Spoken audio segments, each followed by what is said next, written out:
Inter నుంచి PG వరకు చదివే జర్నలిస్టు మిత్రుల పిల్లలకు ప్రోత్సాహకంగా శివశక్తి ఫౌండేషన్ తరఫున మెరిట్ స్కాలర్షిప్లు అందించడం ఎంతో సంతోషంగా ఉందని ప్రభుత్వ చీఫ్ విప్ జీవి ఆంజనేయులు అన్నారు. 30 ఏళ్ల తన రాజకీయ జీవితంలో ఎంతో ప్రోత్సాహం, సహకారం అందించిన వారిపై గౌరవ సూచకంగానే ఈ నిర్ణయం తీసుకోవడం జరిగిందన్నారు. వచ్చే 5 ఏళ్లు కూడా ఇలానే ఇంటర్ నుంచి పీజీ వరకు చదివే జర్నలిస్టుల పిల్లలకు ఒక్కొక్కరికి 10,000 చొప్పున ఉపకార వేతనాలు అందిస్తామన్నారు. వారంతా బాగా చదువుకొని భవిష్యత్తులో ఉన్నత స్థానాలకు చేరుకోవాలన్నదే తన ఆకాంక్షగా పేర్కొన్నారు. ఆదివారం ఈ మేరకు శివశక్తి లీలా నంజన్ ఫౌండేషన్ ఆధ్వర్యంలో 35 మంది విద్యార్థులకు 10,000 రూపాయల చొప్పున అందజేశారు. అనంతరం మాట్లాడుతూ గత ప్రభుత్వం జర్నలిస్టులకు ఇంటి స్థలాల విషయంలోనూ అన్యాయం చేసిందని, త్వరలోనే వారికి 2 సెంట్ల పట్టాలు ఇస్తా అన్నారు. జర్నలిస్టుల కాలనీని రాష్ట్రంలోనే ఒక మోడల్ కాలనీగా తీర్చిదిద్దే ప్రయత్నం చేస్తామన్నారు. ఈరోజు మీ అందరికీ స్కాలర్షిప్లు ఇవ్వడంలో నాకు సంతోషంగా ఉంది. ముఖ్యంగా సెంటిమెంట్ ఏంటంటే, ఇప్పుడు అక్కడక్కడ ఎక్కడ చూసినా కొంతమంది సార్ నేను మీ స్కాలర్షిప్ తీసుకున్నాను, ఈరోజు ఈ మంచి పొజిషన్లో ఉన్నాను, ఈ గవర్నమెంట్ జాబ్లో ఉన్నాను, లేదా ఈ మంచి బిజినెస్ చేస్తున్నాను, లేదా మంచి ప్రైవేట్ కంపెనీలో మంచి శాలరీ డ్రా చేస్తున్నానని ఎక్కడ చూసినా నాకు శుభవార్తలు వినపడతా ఉంటాయి.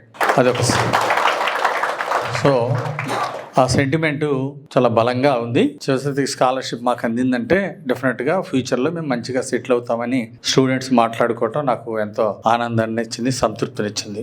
ఈరోజు మీకు స్కాలర్షిప్లు ఇవ్వడంలో ముఖ్య ఉద్దేశం ఏంటంటే, ఈరోజు జర్నలిస్టులో చాలా మంది మధ్యతరగతి కుటుంబాలు, పేద కుటుంబాలు ఉన్నారు. ఆర్థికంగా లక్షాధికారులు, కోటీశ్వరులు ఎవరు లేరు. అందువలన మాకు నిత్యం మాతో పాటు ఉంటూ రాత్రింబవళ్ళు సర్వీస్ ఇస్తూ అర్ధరాత్రి ఏదైనా ప్రోగ్రాం జరిగినా పరిగెత్తుకుంటా వెళ్ళి అటెండ్ అవుతూ ఉంటారు. సో ఈ వృత్తి ఒకప్పుడు జర్నీస్లో ఎంతో రిస్క్ ఉంటుంది. సో ఒక బాధ్యతాయుతమైనటువంటి జాబ్. జర్నలిస్టు వృత్తి అంటే ఒక గౌరవప్రదమైనటువంటి వృత్తి, కానీ ఆదాయం ఎక్కువ ఉండే వృత్తి కాదు. ఆదాయం తక్కువ, గౌరవం ఎక్కువ. సో ఈ విధంగా ముడిపడి ఉన్నటువంటి అంశం. అందుకే మనం శివశక్తి ఫౌండేషన్ ద్వారా మెరిట్ స్కాలర్షిప్ ఇచ్చే దాంట్లో నాతో పాటు నిత్యం గత 30 సంవత్సరాల నుండి నాకు తోడుగా ఉండి నా విజయాల వెనుక, అట్లాగే నా కష్ట సుఖాల్లో పాలు పంచుకున్నటువంటి జర్నలిస్టు బిడ్డలకి ఈరోజు ఇవ్వడం, స్కాలర్షిప్లు ఇవ్వడం నాకు చాలా ఆనందంగా ఉంది. నాతో పాటు జర్నలిస్ట్ మిత్రులు ఈ గత 30 సంవత్సరాలుగా ఎంతో ప్రోత్సాహాన్ని ఇచ్చారు, సహకారాన్ని ఇచ్చారు. వారందరికీ పేరు పేరున హృదయపూర్వక ధన్యవాదాలు.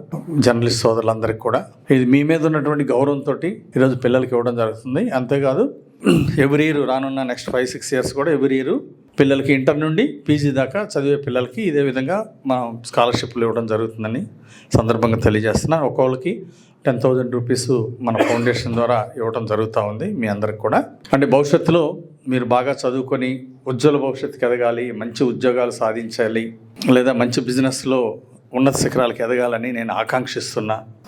దేవుడు మీ అందరికీ మంచి నాలెడ్జ్, జ్ఞానాన్ని ఇచ్చి ఒక ఉజ్వల భవిష్యత్తు ఇవ్వాలని భగవంతుని నేను కోరుకుంటున్నా.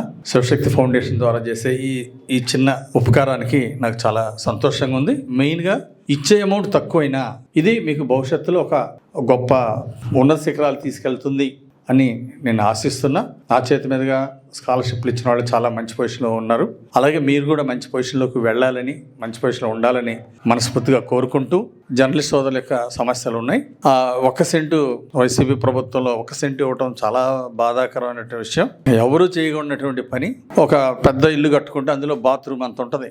ఆ 1 సెంట్ అంటే బుద్ధున్నోళ్ళు ఎవరు 1 సెంట్ ఎవరు? సరే, బుద్ధి లేని ప్రభుత్వం, గత ప్రభుత్వం ఇచ్చారు. దాన్ని ఖచ్చితంగా మాట ఇస్తున్నా అది 2 సెంట్లు ఇచ్చేదాకా దీన్ని వదిలిపెట్టను. వీలైన తొందరలో 2 సెంట్లు అందరికి కూడా పట్టాలు ఇప్పించి అది చేస్తాను. ఆల్రెడీ మంత్రి గారితో కూడా మాట్లాడి తొందరగా జీవో ఇమ్మని చెప్పేసి క్యాన్సిలేషన్కి ఆ పట్టాలు 1 సెంట్ క్యాన్సిల్ చేసి మళ్ళీ 2 సెంట్లు ఇచ్చే విధంగా, లేకపోతే 1 సెంట్కి పక్కన యాడ్ చేయటమో ఏది వీలుంటే అది చేయమని చెప్పేసి నేను కోరుతున్నాను. తప్పనిసరిగా జర్నలిస్ట్ కాలనీని దానికి పట్టాలు ఇస్తాం, మీరు ఇల్లు కట్టుకుంటారు, ఇళ్ల మధ్యలో మళ్ళీ కరెంట్ ఇస్తాం, రోడ్లు వేస్తాం, మంచి ఇల్లు కూడా ఇస్తాం. ఈ 210 కోట్లు వాటర్ స్కీమ్ తీసుకొచ్చాం. 210 కోట్లు వాటర్ స్కీమ్ తీసుకొచ్చాం. అది ఈ 2 ఇయర్స్లో మొత్తం పూర్తి చేసి ఇంటింటికి మంచినీళ్ళు ఇస్తాం. దాంతోపాటు మీ కాలనీకి, అలాగే ఫాస్టర్స్ కాలనీ ఎక్కడో వెల్లటూరు రోడ్డు దూరంగా ఉంది, ఆ ఫాస్టర్స్ కాలనీ కూడా ఇస్తాం. అట్లాగే వెల్లటూరు రోడ్లో అర్బన్ హౌసింగ్ ఉంది, ఎన్టీఆర్ అర్బన్ హౌసింగ్, అక్కడ కూడా వాటర్ ఇస్తాం.